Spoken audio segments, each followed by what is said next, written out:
अस्सलाम वालेकुम स्टूडेंट्स, उम्मीद है आप सब खैरियत से होंगे। स्टूडेंट्स, जैसा कि मैंने आपको पहले बहुत बार बताया है कि मैं आपके कमेंट्स जो हैं उन्हें बहुत खुशी से पढ़ती हूँ, बहुत ज़्यादा मोटिवेट करते हैं मुझे। तो उनकी वजह से मैं बहुत ज़्यादा जो है वीडियो में इंटरेस्ट अपना पैदा करके फिर वीडियो बनाती हूँ।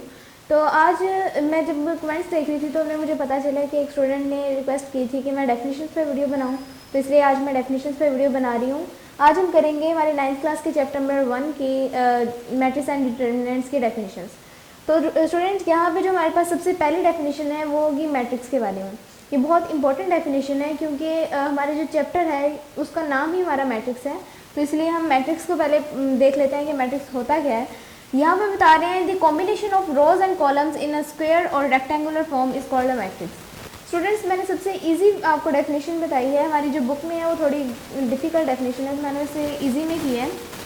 यहाँ पे हमारे पास ऐसा कॉम्बिनेशन रोज का और कॉलम्स का जो कि हमारे पास या तो स्क्वायर फॉर्म में हो या रेक्टेंगल फॉर्म में, उसे हम क्या कहते हैं, मैट्रिक्स। यहाँ पे आगे मैंने इनकी एग्जांपल्स भी दे दी हैं। यहाँ पे आप एग्जांपल देखिए, फर्स्ट एग्जांपल में हमारे पास है मैट्रिक्स इज इक्वल टू 2772, यानी कि ये हमारे पास इसमें रोज और कॉलम इक्वल हैं, यानी कि ये मैट्रिक्स फॉर्म है, स्क्वायर मैट्रिक्स। अब यहाँ पे जो सेकंड है इसमें रोज और कॉलम जो हैं वो डिफरेंट है, तो ये हमारे पास क्या होगा, रेक्टेंगल मैट्रिक्स, यानी कि हमारे पास ऐसा मैट्रिक्स जिसमें रोज और कॉलम्स जो है वो किसी भी स्क्वायर या रेक्टेंगल फॉर्म में दिए गए हों, वो मैट्रिक्स कहलाता है। यहाँ पे दोनों हमारे पास मैट्रिक्स हैं। अब अगली हमारे पास है रो मैट्रिक्स। रो मैट्रिक्स हम किस मैट्रिक्स को कहते हैं? A matrix is called a row matrix if it is has only one row. ऐसा मैट्रिक्स है हमारे पास जिसमें हमारे पास रो जो है सिर्फ एक ही हो, मैट्रिक्स पूरे में सिर्फ एक रो हो, ऐसे मैट्रिक्स को हम क्या कहते हैं? Row matrix. इसकी एग्जांपल भी यहाँ पे दी हुई है। इसके बाद आता है कॉलम मैट्रिक्स।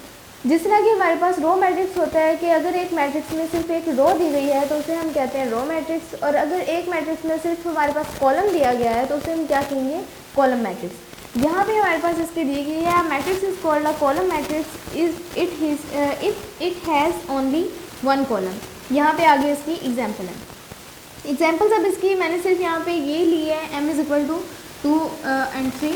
यहाँ पे आप इसकी ये भी ले सकते हैं, m is equal to 1 2 and 3, यानी कि कितना भी लंबा कॉलम हो या कितनी भी लंबी रो हो, अगर वो सिर्फ एक कॉलम या एक रो है तो वो या तो रो मैट्रिक्स होंगे या कॉलम मैट्रिक्स। नेक्स्ट वन है हमारे पास रेक्टेंगुलर मैट्रिक्स। अब स्टूडेंट्स, हमने रो और कॉलम तो देख लिया, अब रेक्टेंगुलर मैट्रिक्स में हमारे पास रोज और कॉलम दोनों का हमने देखना है कि ऐसा मैट्रिक्स जिसमें हमारे पास रोज और कॉलम हमारे पास डिफरेंट होंगी, सेम नहीं आ रहे होंगे। यानी कि अगर हमारे पास यहाँ पे हम इस मैट्रिक्स को देखते हैं, यहाँ पे हमारे पास क्या है, रोज़ हमारे पास कितनी है? 1 and 2। रोज़ हमारे पास 2 हैं और कॉलम हमारे पास कितने हैं? 1 2 and 3। कॉलम हमारे पास 3 हैं। तो ऐसा मैट्रिक्स जिसमें हमारे पास रोज़ और कॉलम्स डिफरेंट होंगे वो हमारे पास क्या होगा? Rectangular matrix. यहाँ पर मैंने इसके 2 एग्जाम्पल्स दिए हैं, आप ये देख लीजिएगा। नेक्स्ट एग्जाम्पल्स करते हैं। स्टूडेंट्स, अब हमारे पास है स्क्वायर मैट्रिक्स। जैसा कि मैंने आपको रेक्टेंगल मैट्रिक्स में बताया था कि उसमें हमारे पास रोज और कॉलम्स जो हैं वो इक्वल नहीं होते। अब यहाँ पर स्क्वायर मैट्रिक्स में क्या है? Matrix is called square if the number of rows are equal to the number of columns. Students, हमारे पास रेक्टेंगल मैट्रिक्स और स्क्वायर मैट्रिक्स का डिफरेंस भी आ सकते हैं और एमसीक्यूज में भी पूछा जा सकता है। तो हमें याद रखना है कि हमारे पास जो रेक्टेंगल मैट्रिक्स होता है उसमें रोज और कॉलम्स इक्वल नहीं होती, और स्क्वायर मैट्रिक्स में हमारे पास रोज और कॉलम्स जो हैं वो इक्वल होते हैं। जैसे कि एग्जाम्पल में यहाँ पे लिखा हुआ है, इसमें हमारे पास रोज और कॉलम्स इक्वल हैं, 2 by 2 इसका ऑर्डर है। अब स्टूडेंट्स, आगे है order of matrix. Order of matrix किसे कहते हैं? The number of rows and columns in a matrix specifies it's order, यानी कि एक मैट्रिक्स में हमारे पास रोज और कॉलम्स जो हैं वो हमें उसका ऑर्डर बताते हैं। If a matrix m has a rows and a columns then m is said to be order of by m by n। Students, अब अगर हमारे पास एक ऐसा मैट्रिक्स दिया गया हो जो कि हमारे पास रो मैट्रिक्स हो, यानी कि उसमें सिर्फ हमारे पास रोज हों। अब हमारे पास अगर रो मैट्रिक्स में से हम लेते हैं, हमारे पास मैं यहाँ पे सपोज करती हूँ कि एक मैंने मैट्रिक्स यहाँ पे लिया है। इस मैट्रिक्स में मेरे पास आ रहा है m इज इक्वल टू 1। अब इस मैट्रिक्स में या तो मैं कंसिडर करूँगी कि एक रो है या कंसिडर करूँगी कि एक कॉलम है। इसमें रोज और कॉलम दो नहीं आ रही हैं। लेकिन अगर यहाँ पे ये मैट्रिक्स नहीं बल्कि ये मैट्रिक्स मैं लूँ, इसमें मेरे पास रोज भी हैं और कॉलम भी है। अब इस मैट्रिक्स को मैं कह सकती हूँ कि मैं इसका ऑर्डर निकाल सकती हूँ। दूसरे मैट्रिक्स में मेरे पास ऑर्डर नहीं निकल रहा है। और अगर इसका ऑर्डर बन भी रहा है तो ऑर्डर कैसे बन रहा है, यहाँ पे हमारे पास ऑर्डर किस तरह बनेगा मैं आपको ये बताऊंगी। अगर मेरे पास, मैं सपोज करती हूँ कि मैंने ये मैट्रिक्स लिया है, अब इसमें मेरे पास क्या होगा, m इस मैट्रिक्स के इक्वल है, तो इसका ऑर्डर हम इस तरह लेंगे कि पहले हम देखेंगे कि हमारे पास इस मैट्रिक्स में रोज कितनी है। रोज हमने यहाँ पे देखी 1 और 2, रोज हमारे पास 2 थी, हमने यहाँ पे 2 लिख लिया बाय। अब बाय के बाद हम क्या करेंगे, कॉलम जितने भी हैं हमारे पास हम उन्हें लिख लेंगे 1 2 और 3। अब मैंने 3 लिख दिया, यानी कि 2/3 का हमारे पास ऑर्डर बन रहा है। ऑर्डर हम किस तरह बनाते हैं, रोज और कॉलम्स को लिख देते हैं। अब मैंने आपको पहले जो एग्जांपल दी थी M1 ये थी, इसका भी हमारे पास ऑर्डर बन रहा है। कैसे, अब हमारे पास इसमें रो कितनी है, एक ही रो है, तो यहाँ पे हम लिखेंगे 1 रो, क्योंकि पहले हम रो को लिखते हैं इसलिए मैं यहाँ पे 1 लिख रही हूँ। अब बाय, इसके बाद देखेंगे कॉलम कितने हैं, कॉलम में इसका देखो तो कॉलम भी कितने हैं, एक है, तो यहाँ पे लिख देंगे 1/1 का ये ऑर्डर है। ऑर्डर की उम्मीद है आपको समझ आ गई होगी। हम पहले लिखते हैं कि किसी भी मैट्रिक्स में हमारे पास रोज कितनी है हम वो लिखेंगे, उसके बाद कॉलम कितने हैं वो लिखेंगे, उसके दरमियान में हम बाय लगा देंगे। अब ये हमारे पास क्या बन जाएगा, इसका ऑर्डर ऑफ मैट्रिक्स। इसके बाद हमारे पास आता है इक्वल मैट्रिसेस। इक्वल मैट्रिक्स कैसे होते हैं, हम दो मैट्रिक्स देखते हैं कि इन दोनों में से हमारे पास ये दोनों मैट्रिक्स एक दूसरे के इक्वल आ रहे हैं या नहीं आ रहे हैं। यहाँ पे लिखा हुआ है 2 numbers are said to be equal if and only they have same order the corresponding entries are equal. यानी कि अगर हमारे पास दो मैट्रिसेस हैं, वो हमारे पास उनकी जो कॉरस्पॉन्डिंग एंट्रीज हैं, यानी कि सेम एंट्रीज हैं, एक दूसरे के इक्वल वाली एंट्रीज हैं, वो सेम आ रही हैं, तो वो हमारे पास क्या होगा, इक्वल मैट्रिक्स होगा। जैसे कि ये एग्जाम्पल में है, अब मेरे पास यहाँ पे क्या है, ए मैट्रिक्स में आ रहा है 7 0 3 और 2, और बी मैट्रिक्स में क्या आ रहा है 4 + 3 0 3 और 2। अब मैंने देखा कि मेरे पास कॉरस्पॉन्डिंग एंट्रीज में 0 जो है वो 0 के इक्वल आ रहा है, यानी कि ये हमारे पास कैंसिल हो गई। 2 के इक्वल आ रहा है, ये भी कैंसिल हो गई। 3 के इक्वल आ रहा है, ये भी कैंसिल हो गई। 7 और इसकी कॉरस्पॉन्डिंग में क्या है 4 + 3। हमने देखा कि 4 + 3 का अगर हम सम करें तो हमारे पास क्या होता है 4 + 3 = 7, यानी कि इसकी जगह पे हम 7 लिख सकते हैं। अब ये 7 और ये भी 7 है, तो ये भी कट हो गया, यानी कि हमारे पास ये जो दो एंट्रीज थी ये एक दूसरे के इक्वल आ रही हैं। ऐसी एंट्रीज जिनमें हम सम करके उनकी वैल्यूज़ को इक्वल एक दूसरे के कॉरस्पॉन्डिंग एंट्रीज को सेम कर सकते हैं, ऐसे कॉलम्स को हम क्या कहते हैं, इक्वल मैट्रिक्स। अब स्टूडेंट्स इक्वल मैट्रिक्स की भी आपको समझ आ गई। इसके बाद हम करते हैं नेक्स्ट।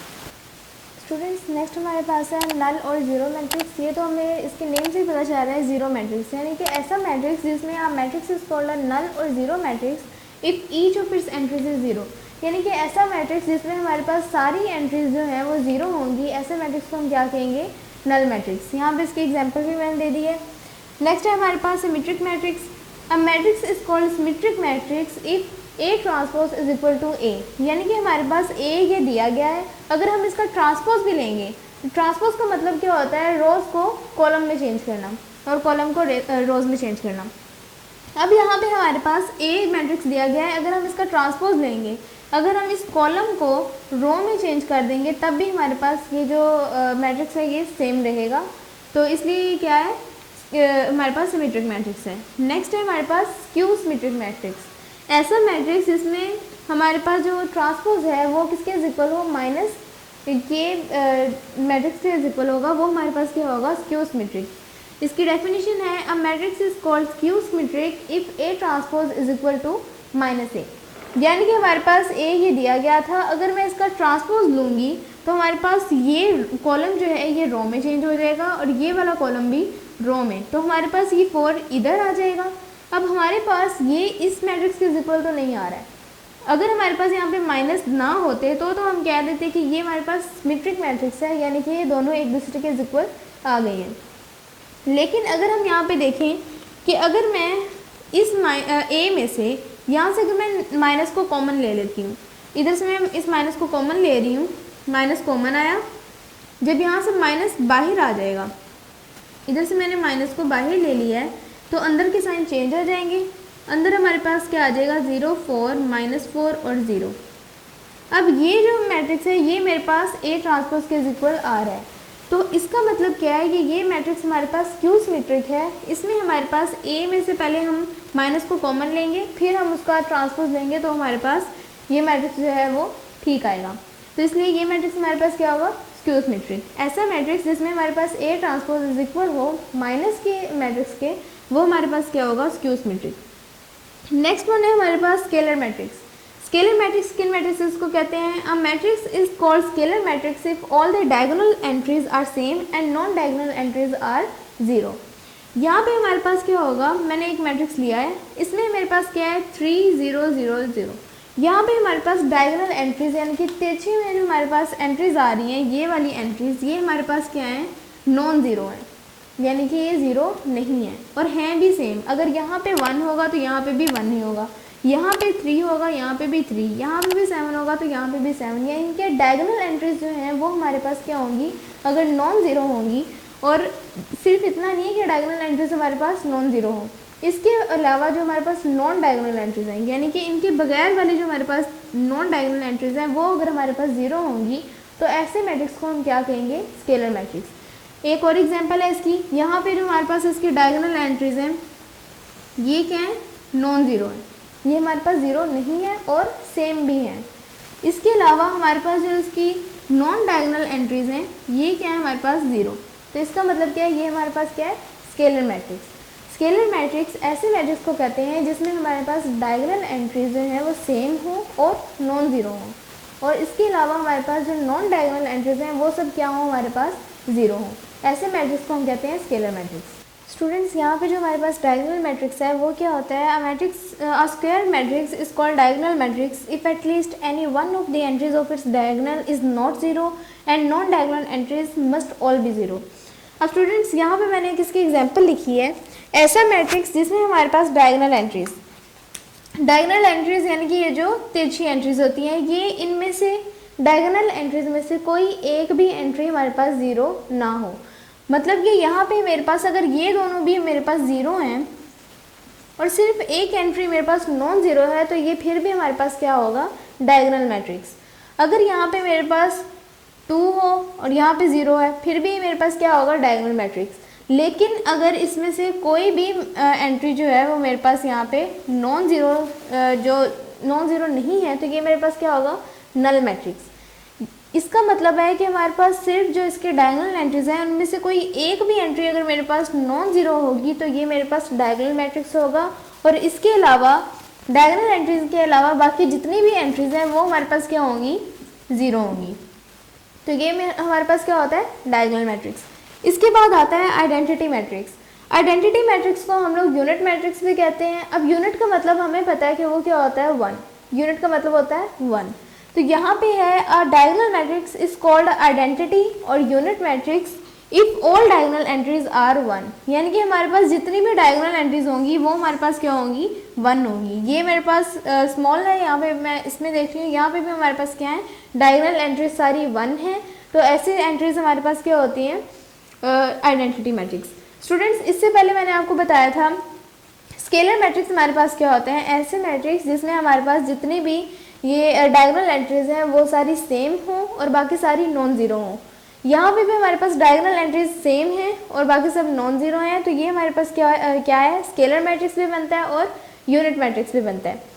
इसके अलावा स्टूडेंट्स, नेक्स्ट है हमारे पास transpose of matrix. A matrix obtained by changing the rows into columns और to columns into rows of a matrix is called transpose of matrix. यानी कि ऐसा मैट्रिक्स जिसमें हमारे पास ये जो रोज हैं, ये रो इसको मैंने किस में चेंज कर दिया, कॉलम को, और ये जो कॉलम है इसको मैंने किस में चेंज कर दिया, रो को। यानी कि ऐसे मैट्रिक्स जिसमें हमारे पास कॉलम रो में चेंज हो जाए और रो कॉलम में चेंज हो जाए, ऐसे मैट्रिक्स को हम कहते हैं ट्रांसपोज ऑफ मैट्रिक्स। और इसको शो हम करते हैं, ये जो इसके ऊपर स्मॉल t है इससे हम इसको शो करते हैं। इसके बाद करते हैं नेक्स्ट इसकी कुछ डेफिनेशंस। स्टूडेंट्स, नेक्स्ट है हमारे पास singular matrix. A matrix a square matrix is called singular matrix if the determinant of m is equal to 0। Determinant क्या होता है, डिटर्मिनेंट हमारे पास होता है, यहाँ पे हम इसे शो करते हैं 2 बार से। यहाँ पे हम किसी भी मैट्रिक्स में A मैट्रिक्स है तो उसकी बार हम लोग शो करते हैं, ये 2 बार लगाते हैं साइड्स पे, तो ये हमारे पास क्या होता है, इसका साइन होता है। अब यहाँ पे हमारे पास अगर हम इसका m का डिटर्मिनेंट लेंगे, यहाँ पे मैंने बार्स लगाई हैं यानी कि डिटर्मिनेंट ले रहे हैं। अब यहाँ पे क्या है, जो हमारे पास कॉरेस्पॉन्डिंग हमारे पास ये जो साइड्स हैं, यहाँ पे हम 4 को मल्टीप्लाई करेंगे 3 के साथ, दरमियान में माइनस का साइन, कभी भी डिटर्मिनेंट में पॉजिटिव नहीं आता। यहाँ पे दरमियान में माइनस का साइन, फिर 3 को 4 से मल्टीप्लाई करेंगे, यहाँ पे 4 3 दा 12 माइनस 3 4 दा 12, अब 12 में से 12 निकालेंगे तो ये हमारे पास 0 है। ऐसा मैट्रिक्स जिसमें हमारे पास डिटर्मिनेंट लेने से 0 आए, वो मैट्रिक्स हमारे पास क्या होता है, सिंगुलर मैट्रिक्स। और साथ ही हमारे पास नॉन सिंगुलर मैट्रिक्स, ऐसा मैट्रिक्स जिसमें हमारे पास डिटर्मिनेंट लेने से 0 ना आए, ऐसे मैट्रिक्स को हम क्या कहते हैं, नॉन सिंगुलर मैट्रिक्स। यानी कि हमारे पास यहाँ पे ये मैट्रिक्स दिया गया था, इसका हमने डिटर्मिनेंट लिया है, तो 6 4 था, यहाँ पे हम इन्हें मल्टीप्लाई कर रहे हैं, 6 को 4 से मल्टीप्लाई करेंगे और 3 को 2 से। तो जब हम 6 को 4 से मल्टीप्लाई करेंगे, दरमियान में माइनस का साइन, 3 को 2 से मल्टीप्लाई करेंगे, 6 4 दा 24 माइनस 3 2 दा 6, 24 में से 6 निकाले तो हमारे पास क्या आता है, 18 हमारे पास जो है वो नॉन ज़ीरो वैल्यू है, तो ये हमारे पास क्या होगी, नॉन सिंगुलर मैट्रिक्स। अब मैट्रिक्स, इसकी डेफिनेशन है, square matrix is called non singular matrix if the determinant m is not equal to 0।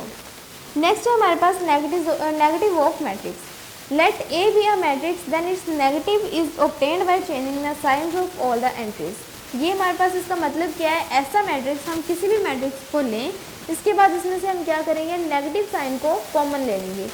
इस मैट्रिक्स ए मैट्रिक्स में से मैंने नेगेटिव को कॉमन लिया, तो अंदर क्या हो जाएगा, सारे साइन चेंज हो जाएंगे। ऐसा मैट्रिक्स जिसमें हम अंदर वाले सारे साइन चेंज कर देते हैं माइनस को कॉमन लेकर, ऐसे मैट्रिक्स को हम क्या कहते हैं, negative of matrix.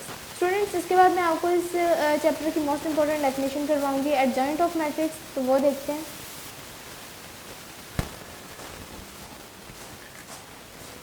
Students, adjoint of matrix हमारे पास इस चैप्टर की लास्ट और इम्पॉर्टेंट डेफिनेशन है। इसमें क्या है, adjoint of square matrix m is obtained by interchanging the diagonal entries and changing the sign of other entries. Adjoint of matrix m is denoted by adjoint m। अब यहाँ पे इसमें कह रहे हैं कि हमारे पास एक ऐसा स्क्वायर मैट्रिक्स जिसमें हम लोग डायगोनल एंट्रीज़ को चेंज कर दें और जो अदर एंट्रीज़ हैं हमारे पास उनके हम साइन चेंज कर दें। यहाँ पे एग्जांपल दी हुई है, ये मैंने लिया है एक मैट्रिक्स m। इसमें क्या है, हमारे पास जो डायगोनल एंट्रीज़ हैं, यानी कि ये वाली एंट्रीज़ है, इसमें पहले मैं आपको डायगोनल मैट्रिक्स के बारे में भी बता चुकी हूँ। यहाँ पे अब हमारे पास डायगोनल एंट्रीज़ जो हैं इनको हम चेंज कर देंगे, इनकी हमने जगह चेंज कर दी है, ए को डी से चेंज कर दी है। और जो दूसरी एंट्रीज़ हैं, ये वाली एंट्रीज़ हैं जो डायगोनल नहीं हैं, अदर एंट्रीज़, उनके हमने साइन चेंज कर दिए हैं। यानी कि हमारे पास जो पॉजिटिव होगा उसका नेगेटिव कर देंगे और जो नेगेटिव होगा उसको पॉजिटिव कर देंगे। तो सिंपल एडजॉइंट ऑफ मैट्रिक्स में हम क्या करते हैं, डायगोनल एंट्रीज़ को की जगह चेंज कर देते हैं और अदर एंट्रीज़ के साइन चेंज कर देते हैं। ये हमारे पास होता है डायगोनल एडजॉइंट ऑफ मैट्रिक्स। तो स्टूडेंट्स, अगर आपको मेरी वीडियो पसंद आई होगी तो इसे लाइक कीजिएगा और मेरे चैनल को सब्सक्राइब कीजिएगा और अपने फ्रेंड्स के साथ शेयर कीजिएगा ताकि वो भी वीडियो से फ़ायदा उठा सकें। और मिलते हैं नेक्स्ट वीडियो में, तब तक के लिए अपना ख्याल रखिएगा। अल्लाह हाफिज़।